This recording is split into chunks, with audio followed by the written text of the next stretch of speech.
Hello, and welcome to All Things UFC podcast, Swang and Bang Radio. Guys, if you haven't yet, subscribe to the channel, like this video, comment. Let's get this thing rolling. The more love that you guys show me, the more content I will bring you. So yeah, today we are going to be talking about Conor McGregor versus Michael Chandler. One of the biggest fights of the year coming up. Hasn't been scheduled yet. I'm going to give you a prediction for the fight. We're going to break down a little bit about this fight, tangibles for each fighter, etc. So firstly, when will this fight take place? We don't know because Conor McGregor has yet to get back into the USADA testing pool, and he needs a minimum of 2 negative tests and over the course of 6 months, I believe it is. 6 months from now is already October. He's saying he's fighting at the end of summer. Will they make some sort of accommodation for him? Probably, because he's Conor McGregor. But should they? No, because look at him. The man is absolutely motherfucking juiced to the gills. I mean, this guy's taking rocket fucking fuel. Look at him. Look at him. Look at the picture. This guy's 5'9", and he fought at 145 pounds at one point, and now he's like more jacked than fucking Hulk Hogan. But whatever. Anyways, he was my hero at one point in time, and then gradually became less of my hero as he became a bigger of a bully and a criminal, and yeah. But he's still a beast. He's still the face of the fight game.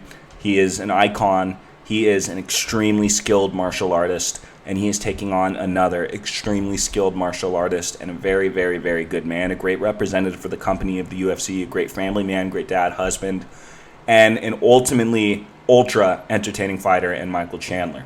This fight is going to be taking place, they're saying, is at 170 pounds. They were both on the Ultimate Fighter, and they agreed to 170 pounds. Who will that favor more? I'm not entirely sure.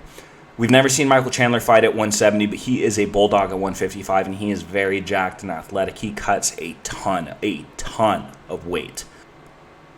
170, they even joked around, said, oh, let's do it at 185. I'm down, but I can't see this fight taking place at 185 because there'd be no title implications or anything else to do in the division after, because neither guy's even close to a middleweight.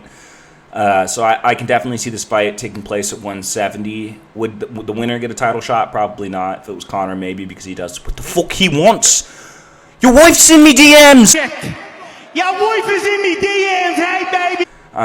So at 170, we've never seen Michael Chandler at 170. We've seen Conor McGregor fight at 170 3 times. Once again, Nate Diaz, but that fight took place. It was supposed to take place at 155, and then it was 160, and then it was 170. Conor came in with a staph infection, gassed out 5 minutes in, got his ass whooped eventually. Fight 2, he had an amazing, sensational performance against Nate Diaz. The first Diaz fight was UFC 196. Second Diaz fight was UFC 202.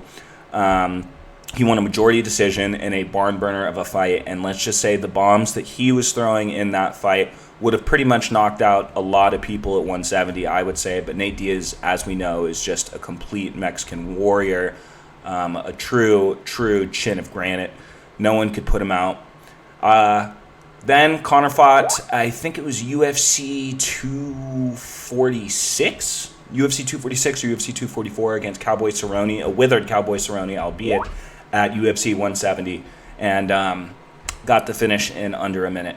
So he's looked pretty impressive at 170. With that being said, he was much more lean and much less on steroids. I mean, look at the guy. He is so jacked. I can't see him throwing punches for longer than 2.5 minutes without gassing out. But at the same time, Michael Chandler's no cardio horse himself. He definitely comes to play.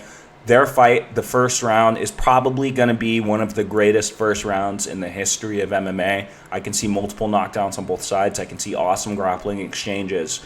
My overall prediction for this fight, I think a prediction is really, really hard for this fight because Michael Chandler has not fought smart in his UFC fights. He has come for the entertainment. He's come to give the fans a show, and we love him. Michael, we love you for that. But we've definitely seen him get into fights that were very winnable for him. He was winning the Dustin Poirier fight. He was winning at one point in the fight. He won the first round against Justin Gaethje. He was winning the Charles Oliveira fight, but he just fights a little too reckless and he gets clipped, and there is no one better at finding that chin when you get a little sloppy than Conor McGregor, shooting that left hand down the middle. I can see Michael Chandler pressing forward, throwing wide hooks, throwing big straight rights. That is Conor's specialty. Short, stocky wrestlers with big overhand rights. He simply steps off, creates an angle, and either shoots the uppercut or the left hand down the middle. The left high kick is there as well. But then you got Michael Chandler's wrestling. D1 All-American wrestler. Conor McGregor is known for not having the best wrestling defense, although I would say his jiu-jitsu is a little underrated, especially in the performance against Khabib. He lost, obviously, but a lot of good grappling exchanges in that fight. Other people would have been finished much earlier. So yes, this fight is very hard to predict. I am going to say Conor McGregor by second round TKO. I just want him to win, not because of my love for him. It's very hard to pick against Michael Chandler because he's one of my favorite fighters in the entirety of the earth.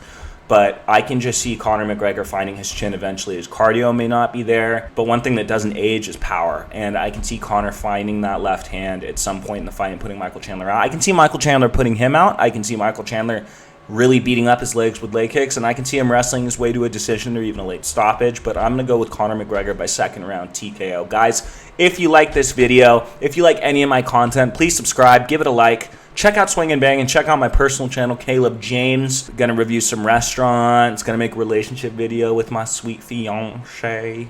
So yeah, guys, if you like this video, show the love, show the support, and I'll keep making content. As always, have a blessed day.